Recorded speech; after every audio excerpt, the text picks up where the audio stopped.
Hello అండి, అందరికీ good afternoon.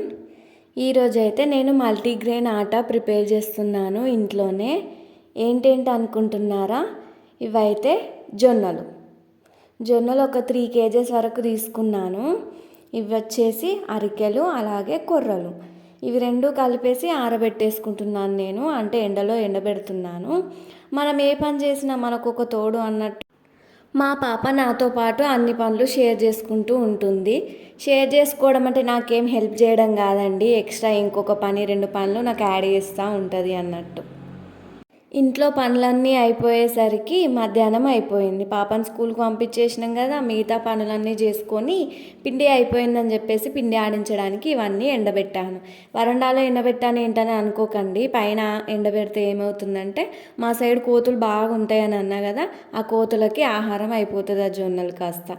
అందుకోసమే నేను ఇవాళ బట్టలు కూడా పైన ఎండేయలేదు, బట్టలు కూడా ఇక్కడనే పెట్టేసి జొన్నలు కూడా ఇక్కడనే పెట్టాను. అంటే జొన్నలకు కావాలి కూర్చున్నాం అన్నట్టు మేమిద్దరం. అందులో ఉన్న ఇసుకలు అవి ఇవి ఏమైనా డస్ట్ లాంటిది ఉంటే నేను ఏరేస్తున్నాను. నాతో పాటు మా పాప అరికెలు కొర్రలు అని చెప్పేసిన కదా, ఆ వీటిలో తను ఏరేస్తుంది అన్నట్టు. ఏరేయడం అంటే ఏరేయడం కాదు, అన్ని కింద వస్తూ ఉంటుంది. ఇందులోనే నేను రాగులు కూడా పోస్తున్నా. ఇవన్నీ కలిపేసి ఒక తట్టలో కలుపుతున్నా, ఎందుకంటే పిండి ఆడించేటప్పుడు వేరువేరుగా అయిపోతుంది కదా, అంటే వేరువేరు ఏం రాదు కానీ పిండి అంతా మంచిగా కలుపుకోదు కదా. అందుకోసమే నేను ముందే ఒక తట్టలో అన్నీ కలిపేసి ఒక డబ్బాలో పోసి ఇచ్చేసాను మా ఆయనకి, పిండి పట్టించుకొని రమ్మని చెప్పేసి. ఇక నేను అవి కలుపుతున్నాను కదా, నేను కూడా ఏదో కలుపుతా అన్నట్టుగా వేసి మా పాప ప్లేట్లు గిన్నెలు అన్నీ ఎత్తేస్తుంది. ఇక అది అలా అయిపోగానే తను అలసిపోయింది, తను పడుకునే టైం కూడా అయిపోయింది.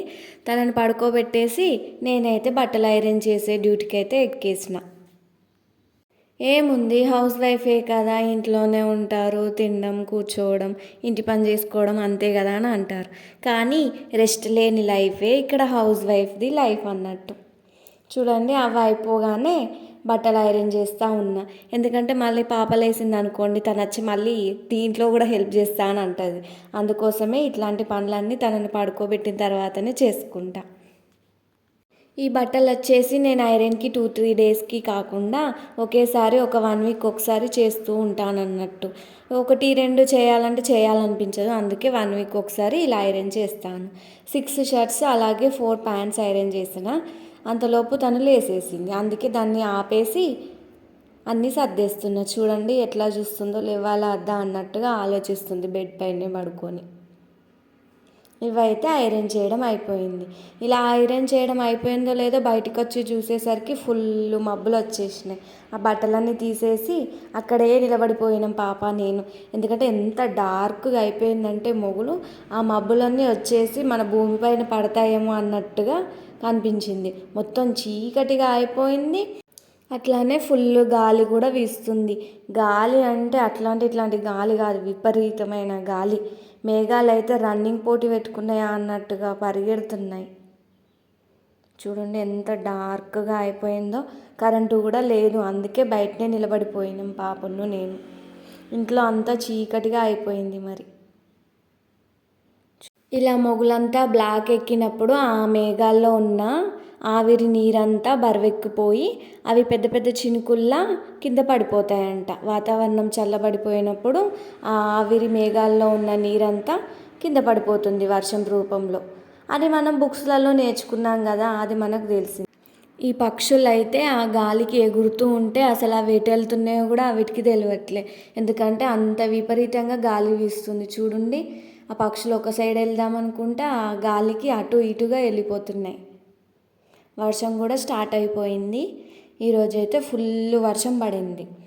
అలా కరెంట్ వెళ్ళిపోయింది కదా, ఆ వర్షానికి కరెంట్ వచ్చిన తర్వాత నేనైతే జొన్న రొట్టె అలాగే మటన్ కర్రీ చేస్తున్నాను.